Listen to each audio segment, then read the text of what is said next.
Well, today we find ourselves tumbling headfirst into the strange world of Spinoza. Into the depths. Yeah, with Deleuze as our guide. Right. We're using primarily Deleuze's lectures on Spinoza. Yes. His book, Expressionism in Philosophy, Spinoza. A fantastic text. And of course, we're going to reference Spinoza's ethics directly.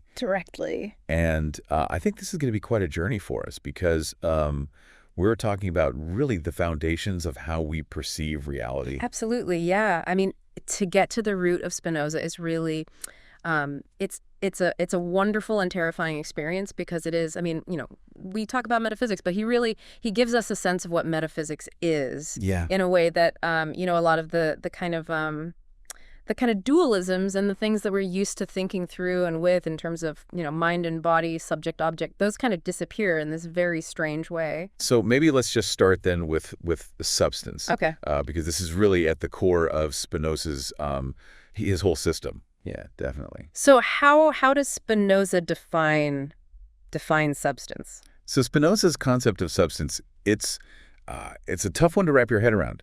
He's saying there's only one substance. One. It's infinite, it's self-caused, and it's the ground of all existence. Of everything. Everything. It's a big concept. It's a very big concept, and it's very easy to, I think, to misunderstand it because we tend to think about something like, well, what is that? Like physically, what is that substance? But it's not like that. I mean, it's not some kind of cosmic material or anything. Right. It's more of an underlying principle, I think.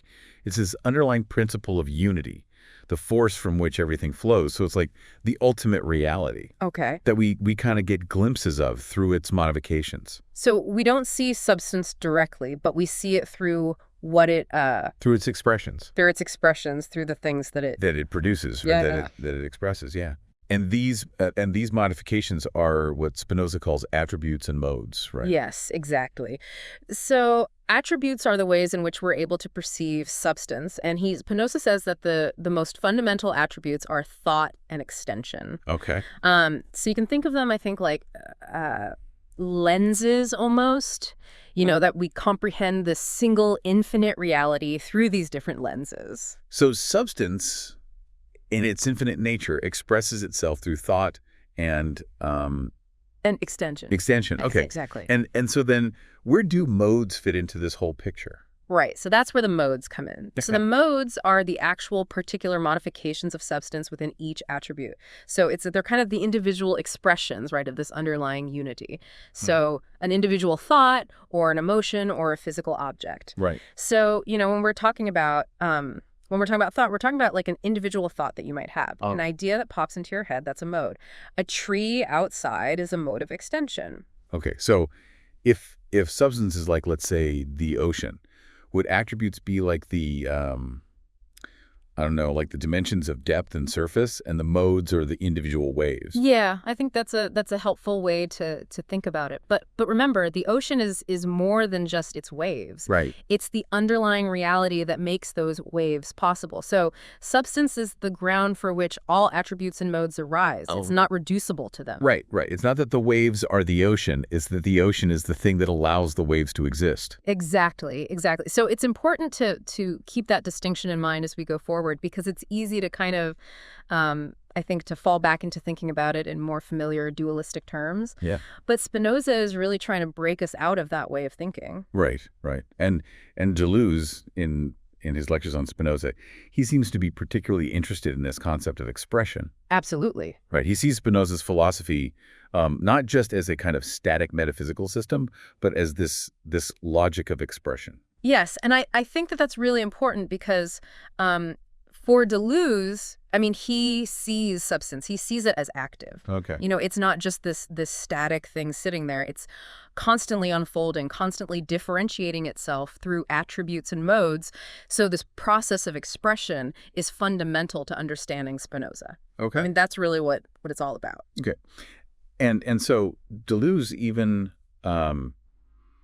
reinterprets Spinoza's concept of essence through this lens of expression. Yes. Yeah. So like if you think about essence traditionally, it's often understood as this kind of fixed Blueprint. Yeah, or like a pre-given form that determines a thing's nature. But for Deleuze, drawing on Spinoza, essence isn't static. He sees Spinoza as presenting essence as a dynamic process. So essence is an unfolding. It's an unfolding of potentiality within the limitations of its attribute, right? So it's not this thing that's like pre-programmed and here it is. You know? Right. It's an actual process of becoming. So rather than thinking about essence as a noun, maybe we should think about it more as a verb. It's a striving. Yes. To exist, to persist within this infinite flow of substance. Precisely. And the striving is key. It suggests, there's this inherent dynamism. Okay. Within each mode, this kind of drive to express its unique nature as fully as possible. And that really leads us to, I think, a really crucial aspect of Spinoza's philosophy, which is this distinction between what he calls inadequate and adequate ideas. Yes, yes.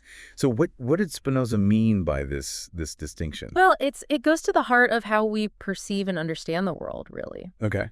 So inadequate ideas, for Spinoza, they stem from our limited and often confused experiences. So, we're kind of bombarded by sensory data all the time. Right. And we try to make sense of it, but our understanding is always partial, it's always incomplete, and it's often driven by passions and external circumstances rather than a true grasp of reality.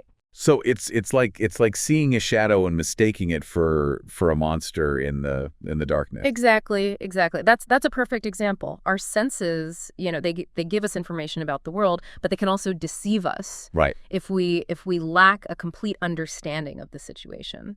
And that's why Spinoza stresses the importance of reason. Okay. Reason is what allows us to see through those illusions, to understand the true nature of things. And that's where adequate ideas come in? Precisely. So adequate ideas, for Spinoza, they come from a clear and distinct understanding of substance and its attributes. Okay. So they're formed through reason, not just sensory perception. So to use your previous example, an adequate idea would involve understanding the interplay of light and shadow to recognize that the monster is just a trick of perception. Exactly. Yeah.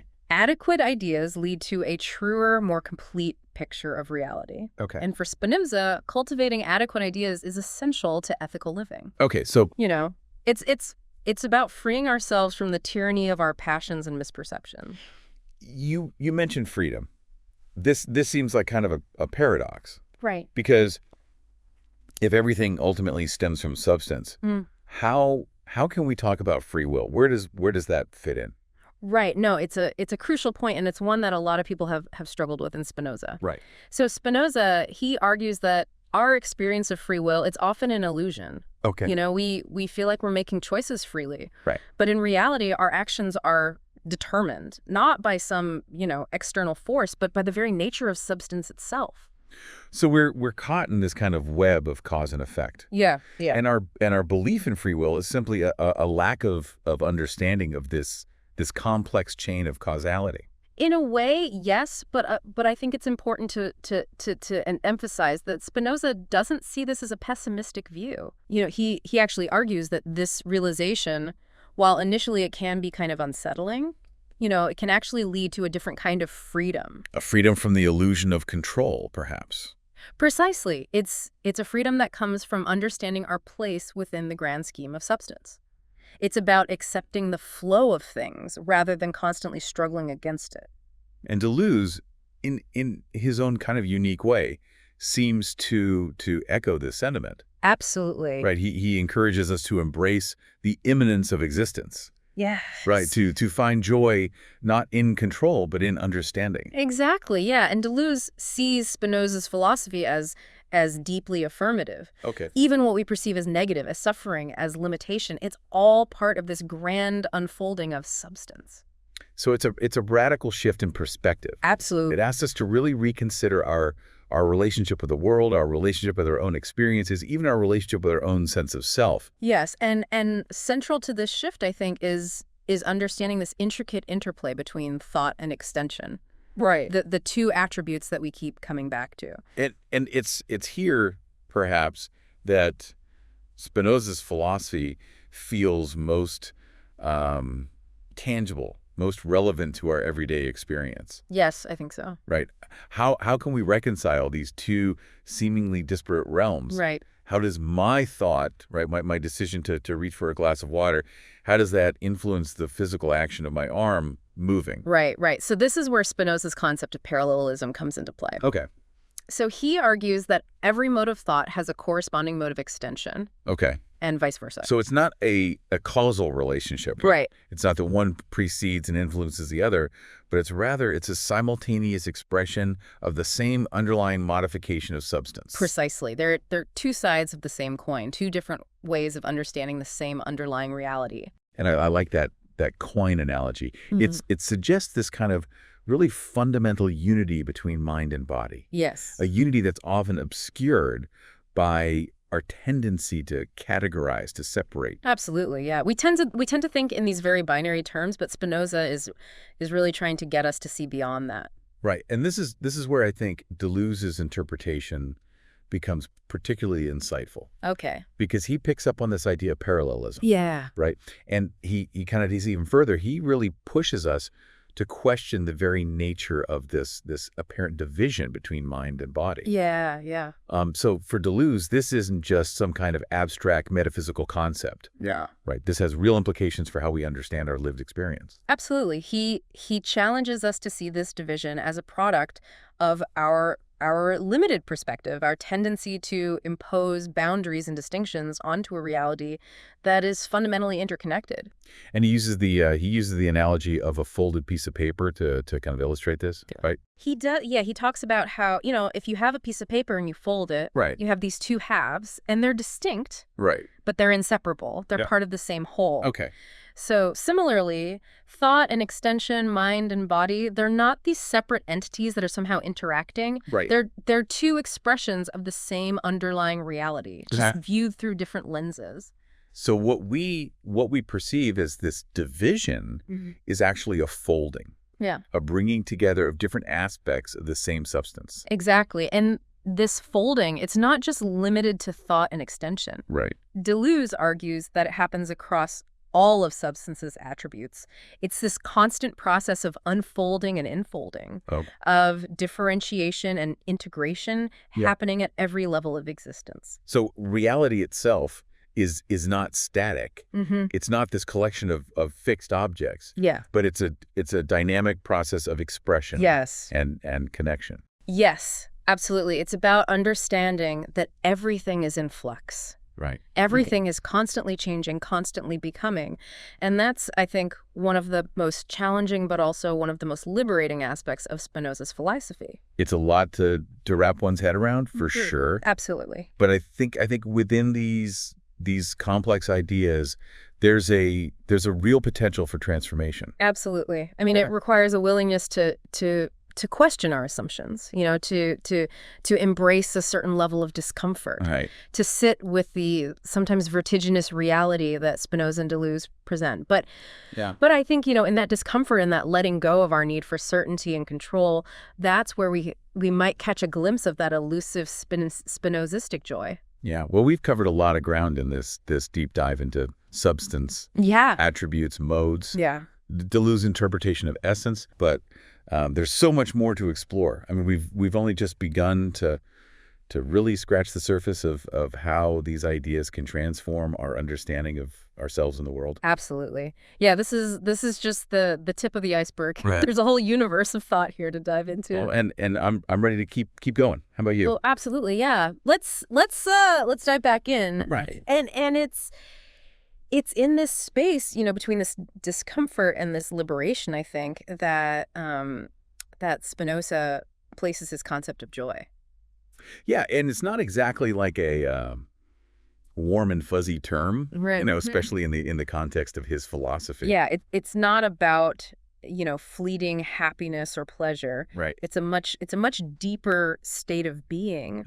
And it arises from this understanding, this accepting of our place within this infinite unfolding of substance. So it sounds like it requires a kind of surrender almost. Yeah. A letting go of the ego's need for control. Yeah. And a recognition of our interconnectedness with everything. Exactly, yeah. And this is where I think the ethical implications of Spinoza's philosophy really come into focus. Okay. Because for him, ethical action isn't about following a set of rules. Right. It's not about here's the 10 commandments, don't do this, don't do that. Right. It's much more it's a natural consequence for Spinoza of cultivating adequate ideas. So the more we understand the true nature of reality, the more we see ourselves as part of this interconnected web of existence, the more ethically we naturally behave. Yes, exactly. Because, with understanding comes a decrease in the power of those inadequate ideas. Right. The ones that are driven by fear, by ego, by the pursuit of self-interest. Right. It's a very different picture of ethics than what I think a lot of us are used to, where, morality is often framed as this kind of struggle against our baser instincts. Right, exactly. Yeah, it's not about for Spinoza, it's not about repression, Right. it's not about denial, but it's about a kind of transformation of desire that arises from this deeper understanding of our place within the grand scheme of things. And Deleuze, in his own way, seems to kind of amplify this notion of ethical action as this form of creative affirmation. Yeah, he pushes us to see ethics not as a set of limitations, Right. but as a mode of active engagement with the world. It's a way of participating in this ongoing process of creation and transformation that characterizes substance itself. It's a powerful vision. It is. But not without its complexity. Of course not. Yeah. Right. I Yeah. mean, so for instance, if as Spinoza argues, our actions are determined by the nature of substance, Right. does that undermine the very possibility of ethical responsibility? Right. Right. If we're not truly free to choose, Right. how can we be held accountable for our actions?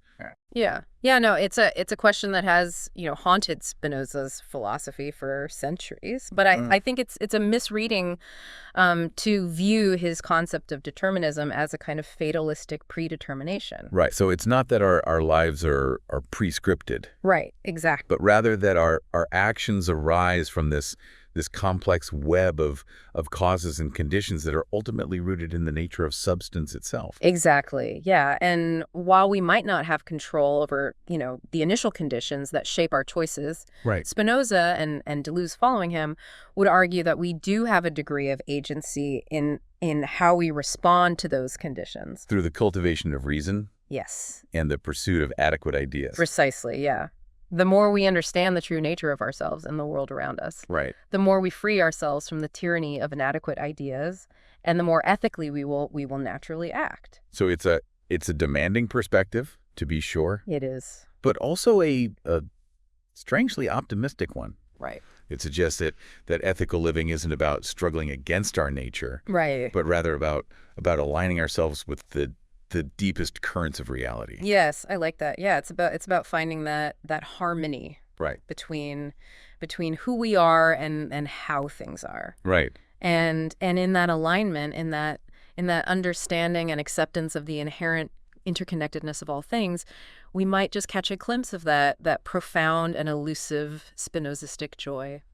It's interesting how this whole concept of joy, it kind of ties back into Spinoza's idea of the attributes, Yeah. particularly thought and extension. Yeah. Because if joy is about understanding our place within substance, then understanding the relationship between these two attributes seems pretty crucial, right? Oh, absolutely. Yeah, because it's in that apparent division, right, between thought and extension, where so much of our our unease, our sense of alienation from the world, it arises. Right. Like Yeah. we experience ourselves as these separate thinking beings in this vast and often indifferent physical universe. Right, and that experience, according to Spinoza, it's largely a product of our inadequate understanding of the true nature of thought and extension. Okay. He doesn't, again, going back, he doesn't see them as separate substances in interaction, but as two attributes of the same substance. Two sides of the same coin, like we were talking about before. Precisely, yeah.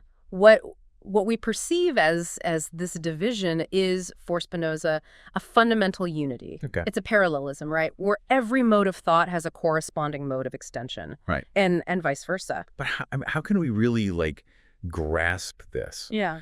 Not just, intellectually, Yeah.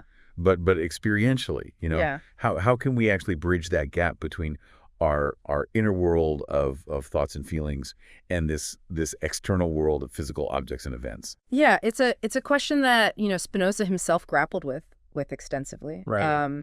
He argued that the key lies in in recognizing the limitations of our perception. Oh. The way that our senses, while they're giving us information about the world, Right. they can also lead to those inadequate ideas. Right. We see the shadow and mistake it for the monster, or exactly, yeah. Or we feel a pang of sadness, and we conclude that the universe is this cold and uncaring place. right. But these are instances where our passions, our limited perspectives, Right. they cloud our judgment.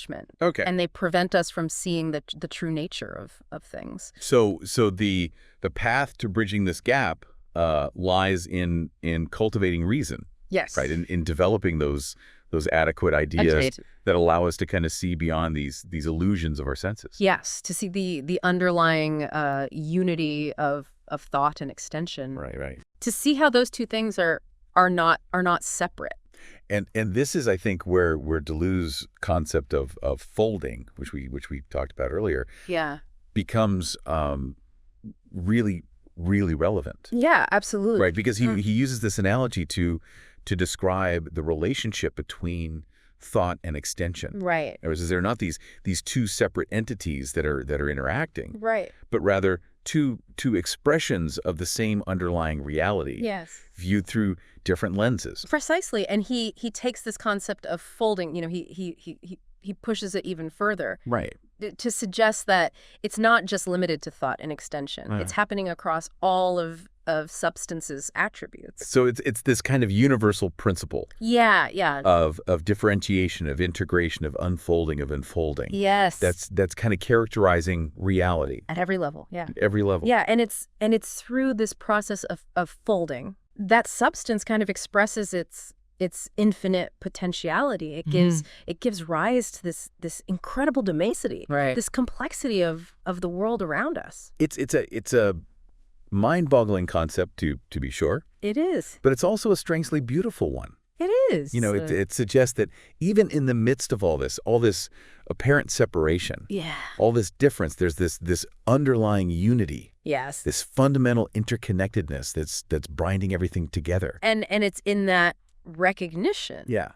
Of that interconnectedness, right? It's in transcending the limitations of our ego-driven perceptions, right, that we can begin to experience that elusive Spinozistic joy, right, that deep and abiding sense of peace, right, that comes from understanding, right, and accepting our place, yes, within this grand unfolding of substance. It's a challenging path. It is. It demands this really radical shift in perspective. Absolutely. But one that ultimately leads to, I think, a far more profound and meaningful way of being in the world. Absolutely. Yeah. It requires a willingness, to embrace uncertainty, to question our assumptions, to let go of this illusion of control. Right. But in doing so, we open ourselves up to this much richer, this much more expansive experience of reality. Yeah. One that's not bound by the limitations of our individual egos, right, but rather connected to this infinite potentiality of substance itself. And in that connection, perhaps we discover a freedom far more profound than any that we could have imagined. Absolutely. Right? This freedom rooted not in the illusion of individual autonomy, right, but in this recognition of our fundamental interconnectedness with all things. And with that, I think we've reached the end of our deep dive into Spinoza. Yeah, we've journeyed deep. I mean, really into the intricate philosophical system that Spinoza has laid out for us. We really have. We've grappled with challenging concepts, substance, attributes, modes, this complex interplay of thought and extension.